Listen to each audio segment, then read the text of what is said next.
coming to you once again with another short video made just for you. So recently I was listening to another YouTube creator who's doing quite well. Her name is Nurse Liz. She has a YouTube channel, which I will put a link in the description of this video. But recently I was listening to Nurse Liz, and her channel came up on my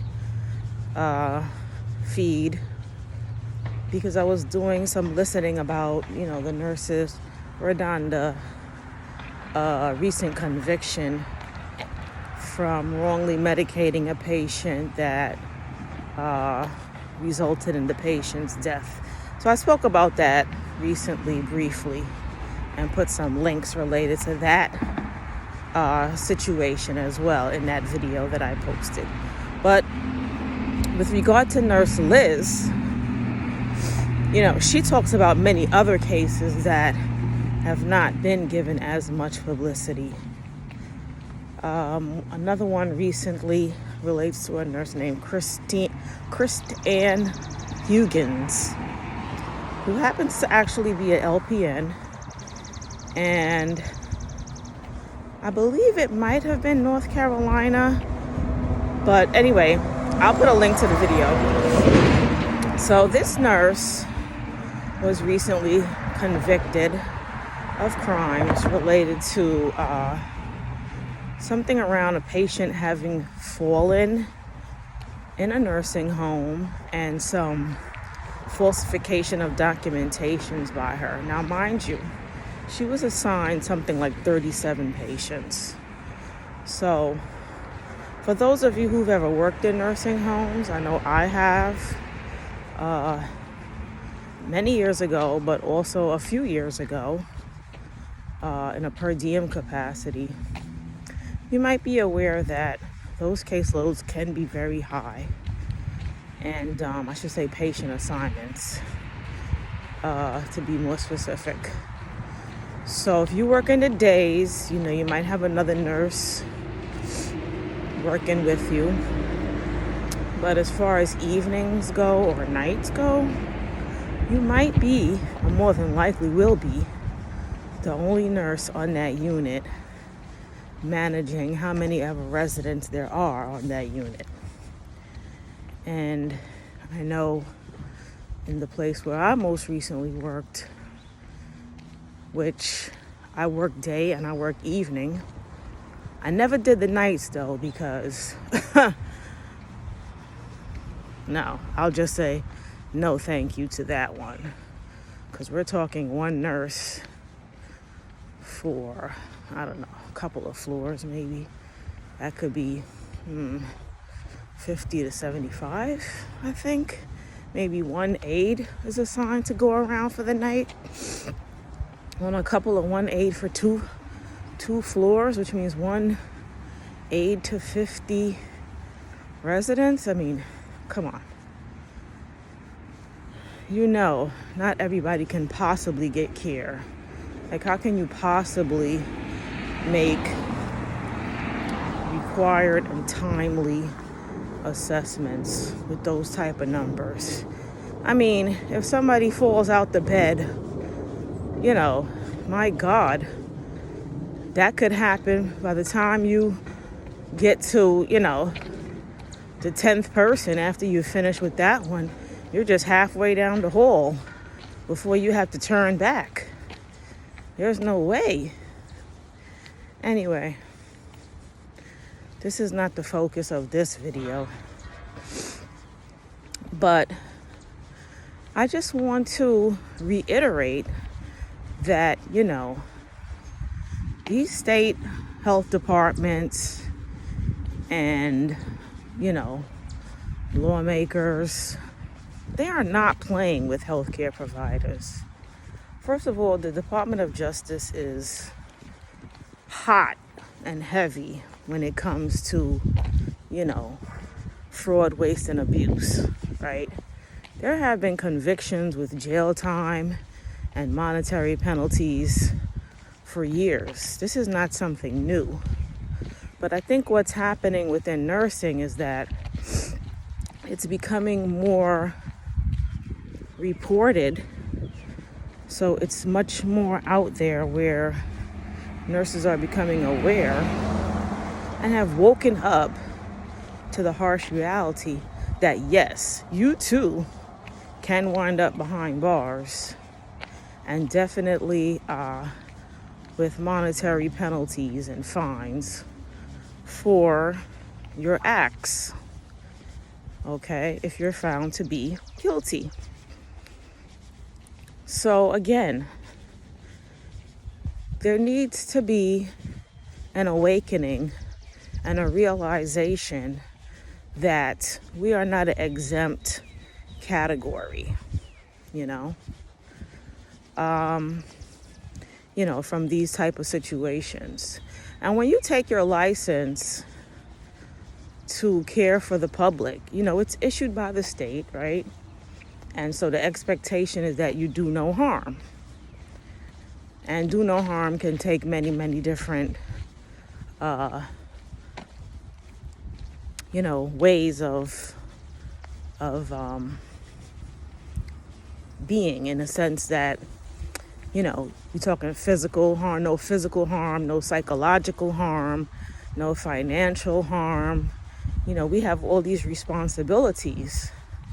And so in light of that, these are things we need to look at and listen to and read about and carefully have an understanding of it. I want to also advise those of you out there who are working in facilities and organizations that you do not have your own personal malpractice insurance, that you do get it.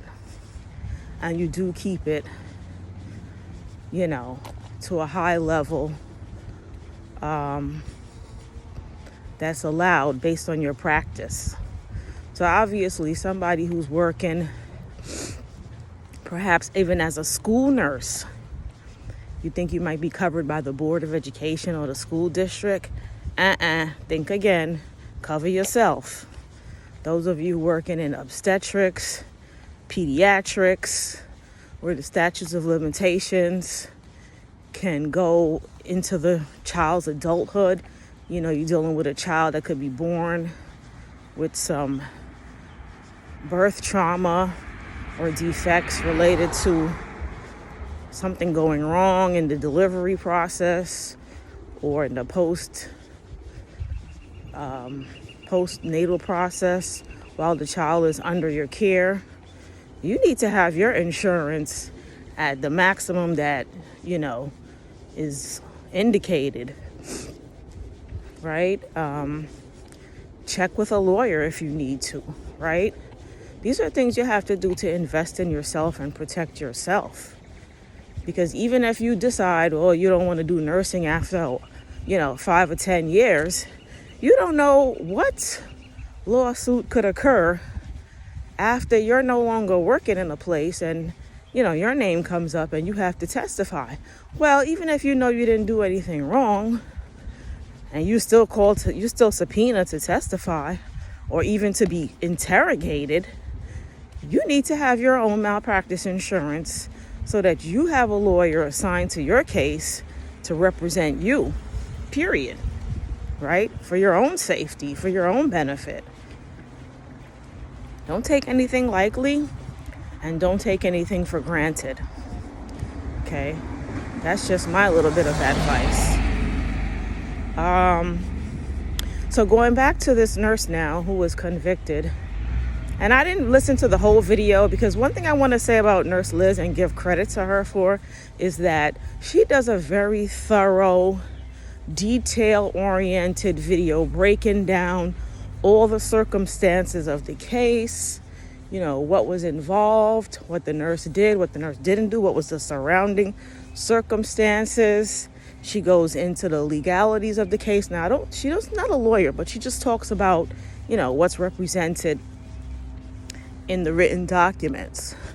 So she gives a really good, line by line item review of what's going on with these cases involving nurses, these criminal cases. So again, I would highly recommend that you watch her videos, given you have the time set aside to really listen to what she's saying. And I would say it's really important for two categories of nurses in particular. Three. I would recommend her videos to nursing students. I would recommend her videos highly to newly licensed nurses. And I would also recommend her videos to those nurses who've been in practice a long time that feel like, hey, I got this. I'm good. Yeah, the confident ones. Watch some of those Nurse Liz videos. Because despite the fact that, we might be in nursing practice for many years, sometimes we get a little too confident. Sometimes we get a little too lackadaisical about things that we do, not realizing that, there could be some risk in some basic things that we do every day that we might not even be aware of. So it's a good idea, and I hate to put homework on you, especially work-related homework on you, when I'm always telling you to take a break and go for a walk and do something for yourself or get out in nature, have fun, etc., etc. But this is like your own free continuing education because it's right there on YouTube. Invest, even if you can't listen to the whole video, because her videos can exceed an hour.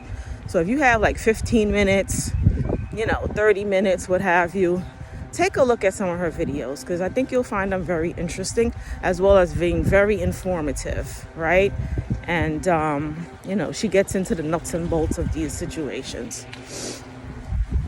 Next thing I want to say, aside from getting your practice insurance, make sure that you keep up to date with clinical practices, evidence-based clinical practices in your specialty area. Okay, that's very important. Now, I'm not necessarily saying everybody needs to run out and get a certification unless your job or some job you're applying for requires a certification. But for your own edification, you might want to join the Nurses Association for the specialty you're in. You might want to do some regular continuing ed on your own. And if you are planning on getting a certification, definitely look into that, find out what's required. Whether or not your organization will compensate you for it is another issue. But if you want to be considered an expert in your field, if you want to have up-to-date knowledge, you might want to invest in that for yourself. And bear in mind that just having a certification alone doesn't necessarily mean that you're exempt from anything. But if anything, you're going to be held to a higher standard, right? Because you're not going to be looked at as that inexperienced novice. You're going to be held to a higher standard because of you having that certification, because it's going to be known that you were you engage in additional education, and you also engaged in an exam, right? To make yourself much more knowledgeable and what they would consider competent in an area of practice.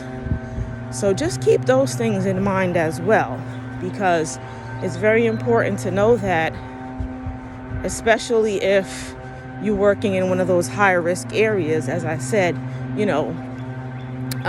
surgery, obstetrics, the emergency room, just off the top of my head, those are some areas where if there's any certification available, you might want to get those things. Oh, another area too. What is it called? If you work in those outpatient places or those ambulatory surgery facilities, you definitely want to be educated and certified, okay? Because those nurses that deal with conscious sedation and, they do these minimally invasive procedures that require sedation and monitoring, you need to be on point with that, because that's another area where it's high risk as well. Something goes wrong, you work for a plastic surgeon that's not operating in a hospital setting, hey, you got to have your game on point, okay? Because the doctor may or may not go down, but you for sure will, all right? That's historically proven. The nurse does not escape. Let's keep it real. Even if the highlight of the case might be about the physician, somewhere in the background, the nurse is there too, and not necessarily given the same degree of publicity around their prosecution, okay? But it does happen. So I just want to, caution everybody, because the more you stay in these fields, the more the government is cracking down, right, on incompetence and negligence and things of that nature, malpractice.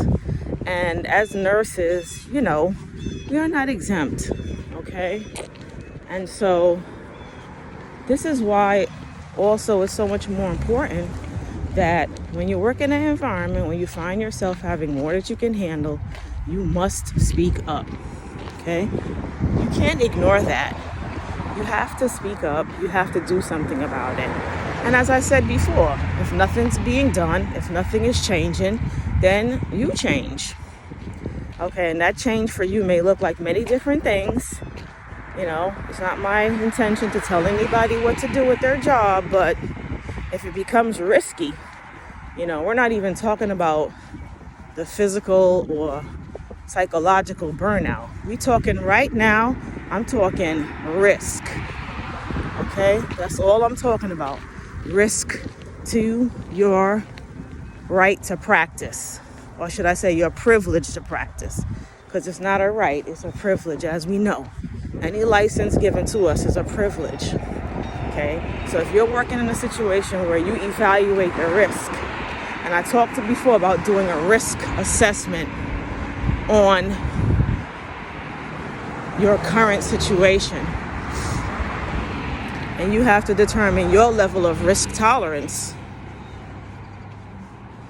So I don't necessarily want to be repetitive, but I feel like this is a situation where I do need to repeat some of what I said before. Because you can objectify the situation more easily when you look at it that way, right? Take out the emotion, take out the fact that you might have toxic coworkers, toxic supervisor, toxic administration, patients that spit at you, curse at you, all the things that might heighten your emotion, right? Put that to the side, because we know that that's a bucket of waste, and everywhere you go, you might have some situation like that exists, right, in the culture of the organization. But what I want to say is, when you look at the risk factor to your practice, okay, we're talking the objective things. How many patients are you assigned? What is the acuity level of those patients? How much monitoring do they need? Are they pre-op? Are they post-op? Are there language barriers, right? Does your organization have sufficient interpreters when the patient's primary language is not English? Is your population mixed, wherein you have to deal with different types of patients that you might not be well trained for? And is your assignment that you're given takes that into consideration? Okay. What about your orientees? If you're in orientation, how long is it? Is it satisfactory? Did you get any feedback from your preceptor about how you're doing?